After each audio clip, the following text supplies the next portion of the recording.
Goosebumps is rated GB7 because it may be too spooky for Goosebumps fans under 7.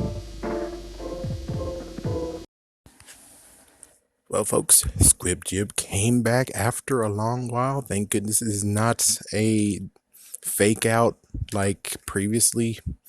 So here we go, and it's kind of funny. We're going to have two of them. This one I thought was actually okay, but to them, it's going to be bad, and the next one that they're going to do is going to be bad, well, for them. But anyways, we're talking about differences between book and episode of How to Kill a Monster. First, I would like to say I don't know if I should actually be doing this video because they gave a lousy job with the review of the book. Sorry to be a jerk, but it's true. They gave a horrible, lousy job. I already can insert the fact of someone told me some years ago, the monster in the book is completely different from the monster in the episode. The monster in the book had fur. Oh. And the monster from the movie is definitely not that one either, but it's close, and it gets very weird because they kind of think it's the swamp monster from How You Can't Scare Me, but it's also maybe the monster from How to Kill a Monster. We don't freaking damn know. Oh. Number two, I wanted to read this book so badly as a kid. I thought it was actually going to be a guide of how to kill monsters, period. Well, it was just a book. I thought it was going to be a survival guide. It's a book. It's just a story. Damn, that sucks. It sucked when I actually someone told me finally. I'm like, that kind of sucks. I wish it was actually a survival guide, but okay, frig it. So anyways, let's get on with it. So we have Gretchen and Clark. They apparently came from the airport and they were waiting for their grandparents. But the book version, I'm not sure if they actually said that they drove there. I think in the book version, they actually walked to their grandparents' house. Holy frick. While in the episode, it's not a taxi. They didn't have Uber. Of course, they didn't have Uber. They didn't have Lyft back in the day. So I don't freaking damn know. Maybe they got hitchhiking. Yeah, which is like, how the frick is that not dangerous? Number one. But of course, they're in Louisiana, supposedly. So if they're in Louisiana, there's nice people there. They most likely wouldn't have been abducted, unlike these days. Damn. So anyways, they're staying with their grandparents in a bricked house in a swamp. I guess the episode was bricked, I guess, but it was painted too. They only say that it was bricked. It looked like a castle. That one, it kind of looked like a castle, but of course, they have budgeting issues. They have to work with what they got. Okay. And that's why it doesn't look like the one in the book. But who knows? Maybe Sony can pony up the cash to actually do it. But anyways, let's continue on. So they have a dog named Charlie. Oh, damn. Here we go again. Yes. If you don't know, when it comes to episodes, the original episodes of Goosebumps, they have hard times getting dogs, which means the times you do see dogs, it's a miracle. It's a miracle that My Harry's Adventure even got made if it's hard for them to get dogs. It's like the first thing they'll ever cut in anything is they cut the dog. But of course, considering the dog doesn't really have any plot in this freaking book, it's understandable that, yeah, you cut him out. But Revenge of the Lawn Gnomes, oh my gosh, they had to dance a huge dance around it because, well, if you know the book, you understand why the dog is important. But anyways, they had a dog named Charlie. They made it into the house. The pa is deaf and the mom actually loves baking. Well, in the episode, the grandparent actually, the granddad, he has memory issues while the mom loves to bake. So unlike in the episode, the book version, they don't really have a good reason of why the hell did they not pick up their freaking grandchildren. What the fuck? While in the episode, you gotta love the writers. They've thought of it already. He's not deaf. He has memory issues. And that's the one that was supposed to pick him up. Wait, how? With a motorcycle? They only have a motorcycle. They have only just a motorcycle. Oh, and note, their car and everything else is broke down. So luckily, within the book, he was able to fix the car. Yep. But anyways, in the episode, they are freaking riding, taking it easy. So yeah, they're freaking bikers, or the grandpa's a biker. Okay, anyways. So they let them explore the house, but not one room. Episode, they do not explore whatsoever. It's mostly a chase and it ends abruptly, somewhat. So they do explore. There's a staircase missing. They let the monster out by accident. They lock the dog up to make sure that it doesn't get killed. They did it a few times. The Gramps let them. Oh, they left them. Yeah, they left them in the house. The house is locked down, bolted from the outside. They lured the monster to the missing staircase. The monster actually falls. The monster lives. The monster is pissed off, which in the episode version, they didn't really show that. They didn't actually construe that because it was puppeteering. You don't actually move the eyes and everything. It doesn't show that it's pissed off. But anyways, they go to the kitchen. There's 2 letters on it. The first letter is they locked a monster weeks ago. They wanted to see them. That's why they didn't tell the parents. And they're getting help to kill the monster. That's why they left. And we'll get to the episode version in a minute. My gosh, what the frick? I shouldn't have. And they had a second letter, but they couldn't do it because the monster just came in. And oh, I forgot to mention a very important thing about this book between the episode. The book, oh yeah, I already mentioned the grandma bakes, but the thing that she bakes the most is pies. I gotta love my pies. While in the episode, it's gumbo because, well, Louisiana. So in this case, they got a freaking pie and they decided to do the thing that's why I'm like, I see why they didn't have it in the episode. And 2, I wonder how the fuck they're going to be able to do this because people are like, we wanted the book version, but it's like, oh shit, this is one of the ones that's like, don't put the book version, don't do the book version. Because if they do, they have the kids going into cabinets and everything, taking as much as they want: rat poison, disinfectant, bleach, Clorox, maybe even freaking soap, and putting it all in the pie. Do you really want children to see this episode and think it's okay to do that, especially with someone that's actually maybe threatening them? Yeah, you tell me that's a great idea to put it on the episode. You tell me. So anyways, the monster enters. They hide under the table. The monster eats the eats other stuff around the place, and then he finally eats a pie. And then the monster, oh, it's still not dead. So they grab a shovel, and they actually kept trying to hit it. And then eventually, someone tried to kick it.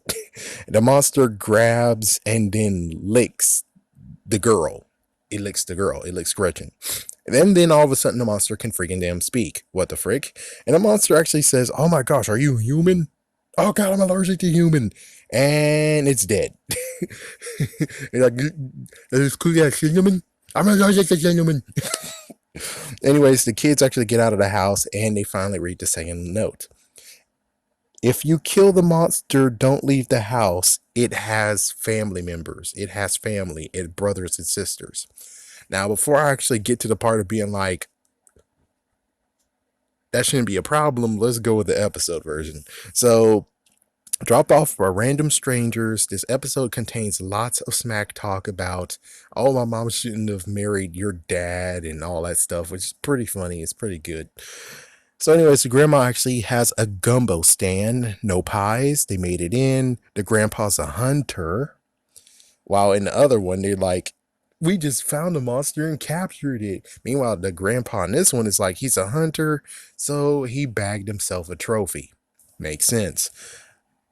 And the grandparents were absent for a bit. Yeah, they was trying to talk to him. So one was in the kitchen, no noise there, and the grandpa was actually out back trying to hunt. But of course, memory loss, memory issues, he forgot his bullets. And note that the door that's supposed to be locked doesn't have a lock on it or a key, but technically we do see it have a lock later on in the episode. So the grandma actually finds them and feeds them, and well, foreshadowing of the hot sauce, but it's not really truly foreshadowing, but it kind of does. So apparently it's gator gumbo. Holy frick. And the grandpa actually he showed up already. He tasted the gumbo, added some hot sauce. I'm like, yeah, you put your finger in my food. Yeah, no thanks. But anyways, the monster actually in the book made whistling sounds. In this one, there is no whistling sounds. It's actually a messed up bagpipe or something, or I forgot what it was called. I think it was Billy and the Monster or something. It was something from the late 80s. It was a VHS I watched and it got destroyed when I was watching it. It was a library copy. Oh, good Lord. But yeah, there was one crazy freaking one that I saw in the 80s that kind of think had the same sound. Well, anyways, the grandparents cover it up, and apparently Clark is getting smart, saying, "But it could be a monster. There could be a monsters out here, and the ooze, and it could be in the swamp, and just evolution during the years." It's like, my goodness, he's giving a good freaking damn speech. I'm shocked that the freaking grandparents didn't say, "Shut the hell up," or "You're just kidding, man. Come on. Really? Do you think that could really happen around here?" Well, anyways, yeah, there was no comfort at all. He just allowed him to talk. So Gretchen couldn't sleep, and the grandma and grandpa actually was still up, and they kind of actually covered stuff up a little bit and said that it was in their room, and then they got her some water. Then morning came. Gretchen actually settles in. Clark actually scares her because, well, in this book, believe it or not, there is no scares. There's no jump scares in the book. So they actually had to do the right thing and be like, how would R.L. Stein do this? So they made Clark actually jump scare her by actually dressing up with a gator head and some blanket. And then the chase begins. She's going to chase after him. This is not exploring, it's chasing him. They find out a stairwell is missing, and Clark actually was already hiding. He decided to hide. Gretchen actually thinks Clark is in the room. The monster is revealed. Clark actually is right behind her.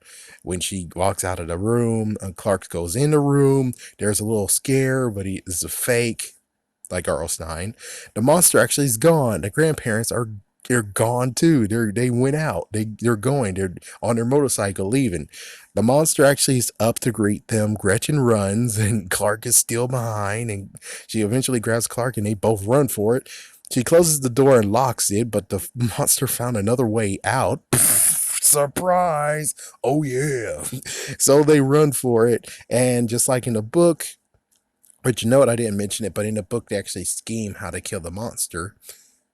Well, at least one. Though they did once or twice. First, they schemed, hey, we're going to fake the monster and make him fall over the stairwell. While this one, it was just, well, we found the thing. Let's get him. Instead of, we're